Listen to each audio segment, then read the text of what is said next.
Pasukan Hizbullah melancarkan serangkaian serangan ke wilayah dan fasilitas militer Israel.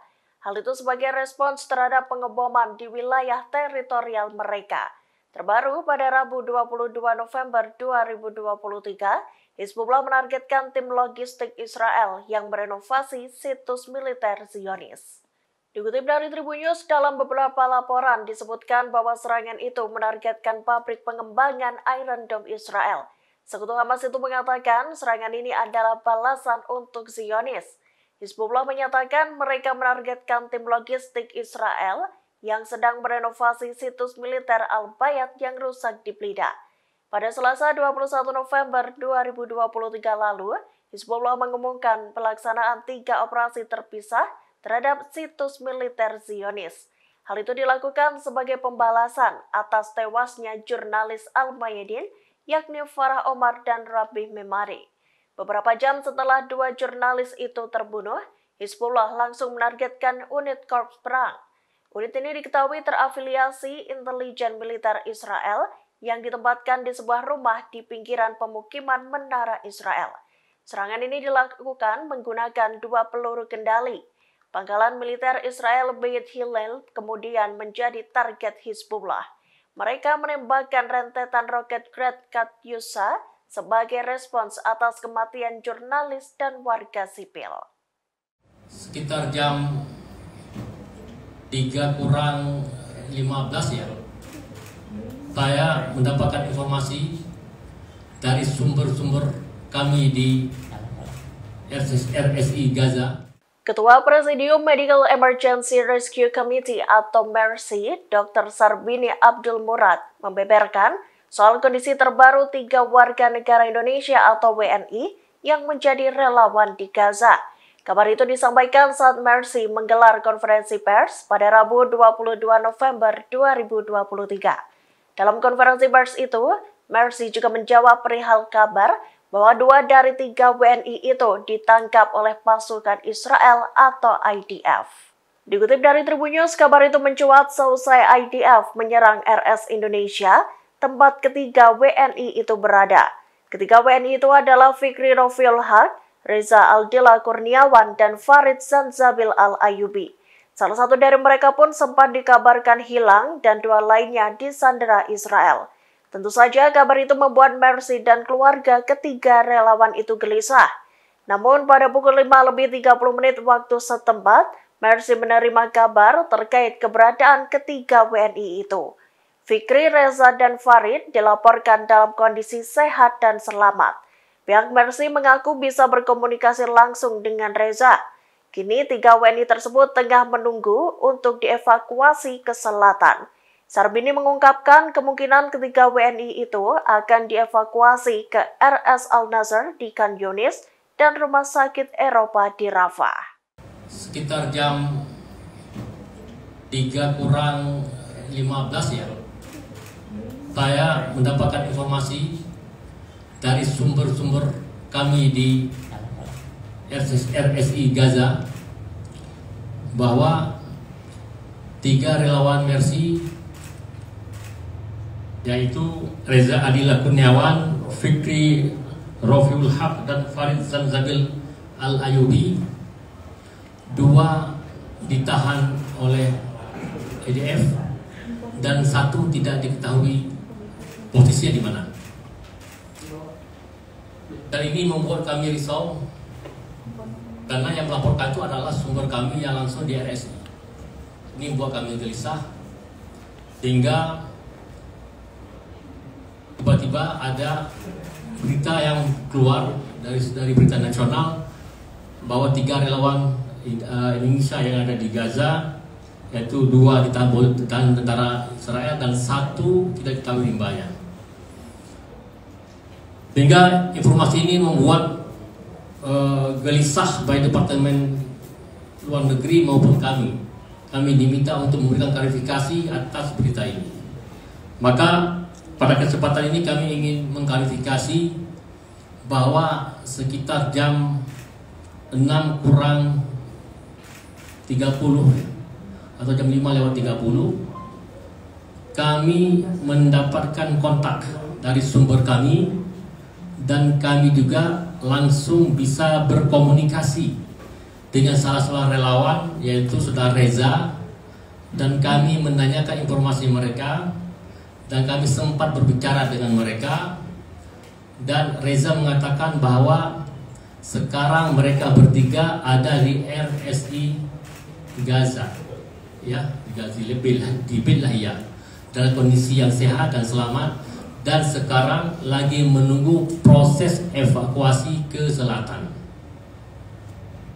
Dan mereka ditemani oleh 600 warga yang masih berada di rumah sakit Indonesia menunggu proses evakuasi ke selatan. Kemungkinan ada dua. Pertama ke Khan Yunis di rumah sakit An-Nasir, yang kedua ada ke Rafah di rumah sakit Eropa. Maka ini informasi yang membuat kami bahagia dan membuat kami sumringah, karena sudah 11 hari kami belum mendapatkan informasi ketiga relawan kami ini. Maka tadi adalah hari yang sangat bahagia bagi kami karena kami bisa mendengar suara.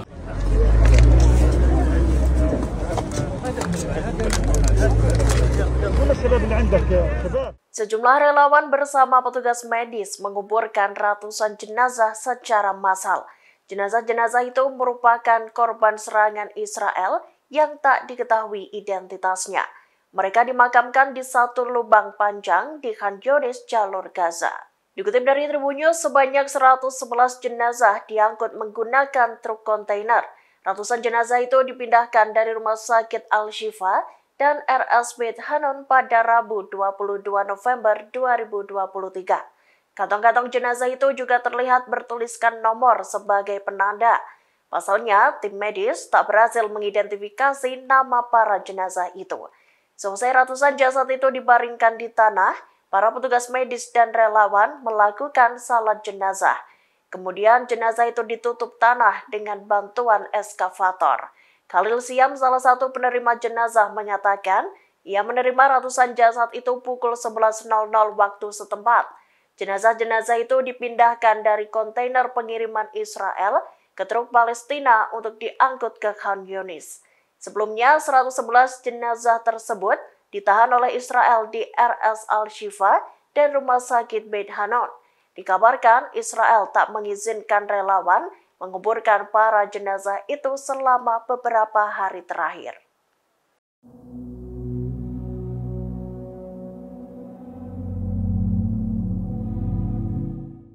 Serangan pasukan Israel di desa Beit Yahun di Lebanon Selatan menewaskan 5 pejuang Hizbullah. Diketahui serangan itu dilancarkan Zionis pada Rabu 22 November 2023 malam. Putra seorang anggota senior Hizbullah pun dikabarkan tewas dalam serangan itu. Dikutip dari Arab News, total pejuang Hizbullah yang terbunuh sejak konflik dengan Israel pecah menjadi 85 orang. Di antara mereka yang tewas adalah Abbas Rahat yang dikabarkan merupakan putra dari tokoh senior Hizbullah dan anggota parlemen Mohammed Rahat. Sebagai informasi, Mohammed Rahat dijatuhi sanksi oleh Amerika Serikat pada tahun 2019 lalu. Seperti diketahui, sekutu Hamas itu saling bertukar tembakan roket di sepanjang perbatasan Lebanon. Aksi saling serang itu terjadi seiring dengan serbuan militan Hamas ke wilayah Israel pada 7 Oktober 2023 lalu. Dalam sebuah pernyataan, pasukan Israel mengatakan bahwa jet-jet tempur mereka menghantam infrastruktur Hizbullah.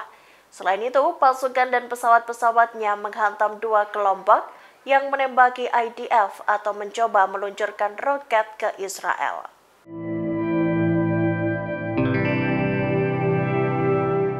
Pasukan Israel terus-menerus melakukan serangan ke kantor-kantor kelompok kemanusiaan yang bekerja di jalur Gaza. Padahal sebelumnya Amerika Serikat telah memberikan koordinat organisasi-organisasi tersebut. Diketahui informasi yang diberikan Washington ke pemerintah Israel termasuk koordinat beberapa fasilitas medis dan pergerakan kelompok-kelompok bantuan di wilayah Palestina. Dikutip dari The New Arab, Israel terus menargetkan lokasi-lokasi bantuan tersebut termasuk rumah sakit. Seperti diketahui, sepanjang perang di Gaza, sejumlah fasilitas medis turut menjadi sasaran Zionis. Serangan ke rumah sakit itu memperburuk situasi kemanusiaan yang ada di Gaza. Lebih dari 14.000 orang telah terbunuh dan hampir 70% diantaranya adalah perempuan dan anak-anak. Diberitakan sebelumnya, Washington telah mengirimkan koordinat kelompok-kelompok bantuan yang ada di Palestina. Kelompok ini menyediakan makanan dan perawatan medis bagi para rakyat Gaza. Meski mengirimkan koordinat, tak diketahui apakah Washington turut menyertakan larangan serangan pada Israel. Salah satu tempat yang diinformasikan kepada pasukan Zionis itu adalah Rumah Sakit Al-Shifa.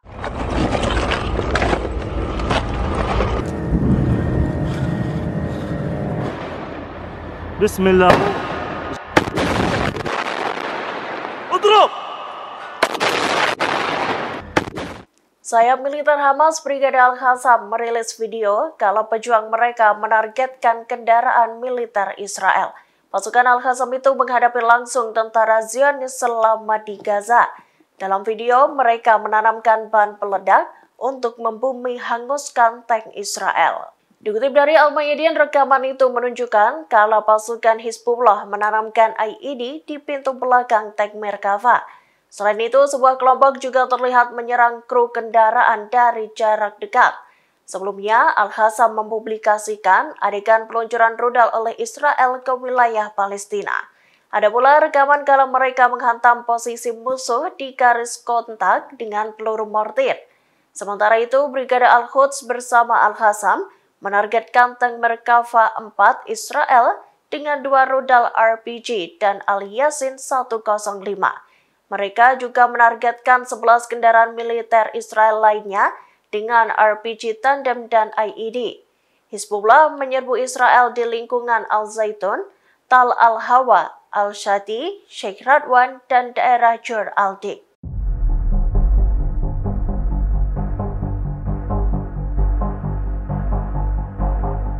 Pasukan Israel atau IDF mengekspos rute terowongan yang mereka sebut milik militan Hamas. Terowongan itu disebut melintang di bawah rumah sakit terbesar di Gaza, yakni RS Al-Shifa. Pasukan khusus IDF dan ISA termasuk unit Shaldak, Okets dan Yahalom, serta pasukan khusus di bawah Komando Brigade ke-7 terus membongkar kompleks terowongan tersebut. Pasukan Israel itu juga mengungkapkan terowongan tersebut memanjang dari bawah gedung rumah sakit. Bahkan terowongan itu mencapai gedung Hatar di dalam kompleks fasilitas kesehatan tersebut. Di balik pintu yang dibobol, pasukan IDF menemukan sebuah ruang persembunyian. Ruangan itu terlihat memiliki AC dan kamar mandi di dalamnya. Tentara Brigade ke-7 juga menemukan 2 terowongan lainnya. 2 terowongan itu ditemukan di jalan dan di rumah yang dekat dengan RS Al-Shifa. Temuan 2 terowongan ini membuat IDF mengklaim bahwa Hamas benar-benar beroperasi di bawah bangunan rumah sakit. IDF menyebut militan Palestina itu mengeksploitasi bangunan RS, menyimpan senjata, dan menjadikan rumah sakit tersebut sebagai markas.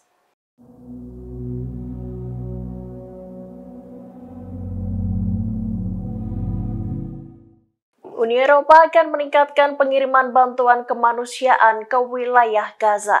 Hal itu seiring dengan tercapainya kesepakatan gencatan senjata sementara antara Israel dan militan Hamas. Seperti diketahui, keduanya setuju melakukan gencatan senjata sementara selama 4 hari. Dikutip dari Tribun News, Presiden Komisi Eropa Ursula von der Leyen mengatakan pihaknya akan menggunakan kesempatan itu untuk menyalurkan bantuan lebih banyak. Pernyataan itu muncul sehari setelah Komisi mengumumkan peninjauan kembali bantuan pembangunan untuk Palestina. Diketahui peninjauan itu tidak menemukan indikasi bahwa uang Uni Eropa secara langsung maupun tidak menguntungkan bagi militan Hamas. Bantuan pembangunan itu digunakan untuk proyek-proyek yang memiliki dampak jangka panjang. Salah satunya untuk pembayaran gaji pejabat di Otoritas Palestina dan UNRWA. Bantuan ini terpisah dari bantuan kemanusiaan bagi warga Gaza itu. Disebutkan tinjauan tersebut menemukan bahwa sistem kendali yang ada telah berfungsi. Hasilnya, pembayaran kepada penerima manfaat Palestina dan UNRWA akan terus berlanjut tanpa penundaan.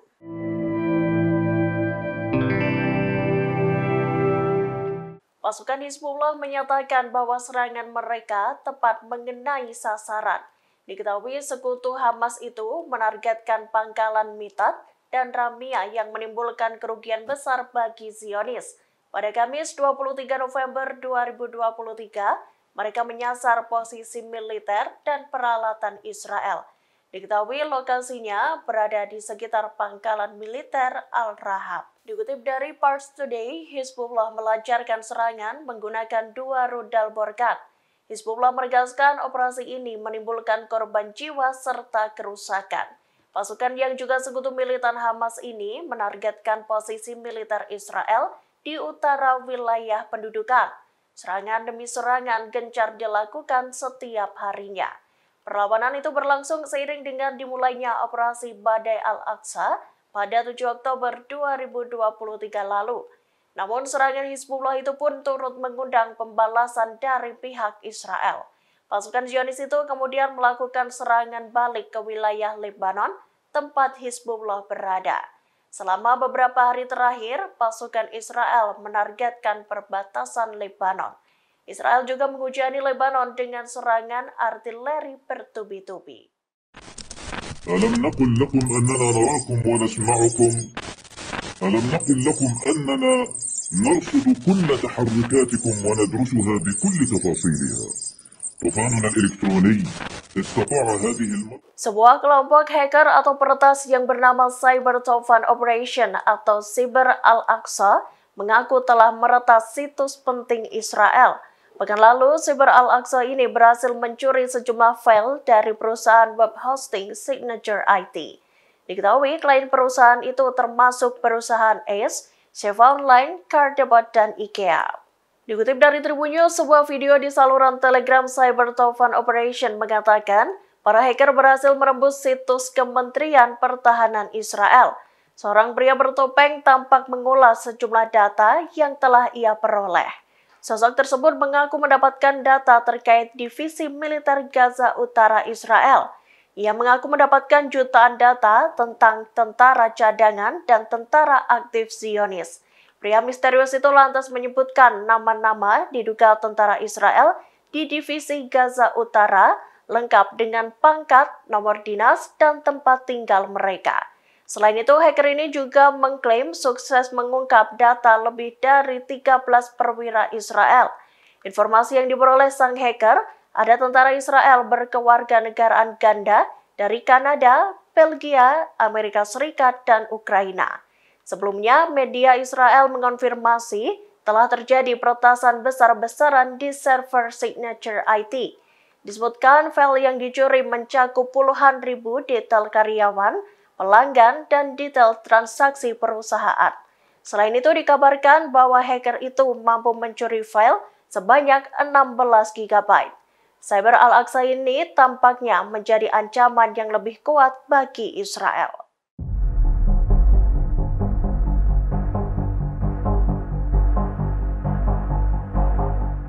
Pasukan Israel mengajak media asing untuk pergi ke wilayah Gaza. Salah satu jurnalis di Association Press diajak melihat terowongan yang ada di dalam rumah sakit Al-Shifa. Selain itu, pasukan IDF juga menunjukkan senjata-senjata yang mereka temukan di rumah sakit terbesar di Gaza itu. Dikutip dari VOA Indonesia, pasukan IDF menunjukkan tempat yang tampak seperti asrama bawah tanah pada para jurnalis asing itu. Kemudian puluhan tentara terlihat mengawal para wartawan melewati terowongan batu yang sempit. Menurut Israel, terowongan itu membentang sepanjang 150 meter. Mereka mengklaim terowongan tersebut menuju ke serangkaian bunker bawah tanah di RS Al-Shifa. Sebuah ruangan terlihat dilengkapi dengan AC, dapur, kamar mandi, dan sepasang dipan logam. Namun peralatan tersebut tampak usang dan sudah tak terpakai. Diajaknya para jurnalis asing itu seolah membuat IDF ingin mendapatkan bukti atas klaimnya. Di sisi lain, The Association Press tidak dapat memverifikasi secara independen klaim Israel tentang terowongan di rumah sakit itu. Pihaknya mengaku diizinkan masuk ke Gaza melalui sebuah perjalanan yang dijaga ketat oleh pasukan Zionis. Syarat agar dapat mengikuti perjalanan itu adalah setuju untuk menyerahkan materi liputan kepada pihak sensor militer Israel. Download Tribun X sekarang, menghadirkan lokal menjadi Indonesia.